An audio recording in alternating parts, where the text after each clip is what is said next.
আসসালামু আলাইকুম রহমতুল্লাহ। সুপ্রিয় দর্শকবৃন্দ, স্বাগত জানাচ্ছি রুবেল ভিলক্সে। আপনারা আমার লফটের এক জোড়া খরগোশ দেখতে পাচ্ছেন। নিউলি আমি এই নরটাকে এনেছি। এতদিন আমার এই লফটে একটাই মাদি ছিল, তো গতকালকেই আমি এদের জোড়া দিয়ে দিয়েছি। তার কারণ হলো মাদিটা প্রেগনেন্ট কিনা বোঝা যাচ্ছে না, একটা নরের কাছে দিয়ে আসছিলাম,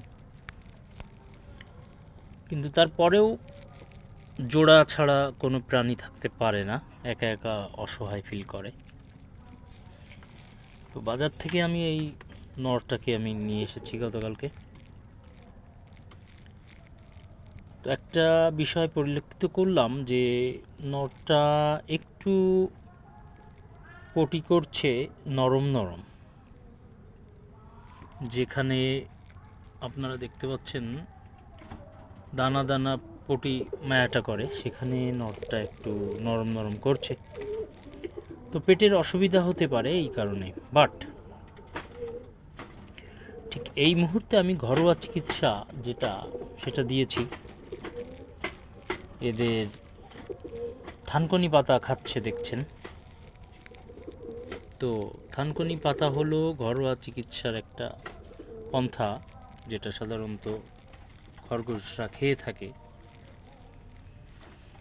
আশা করি সুস্থ হয়ে যাবে। তো ভিউয়ার্স, তো ভালো থাকেন। এখনই দেখতে পেলেন আমার দুটো খরগোশ। পরবর্তীতে আবার আপডেট দেবো। Thank you so much.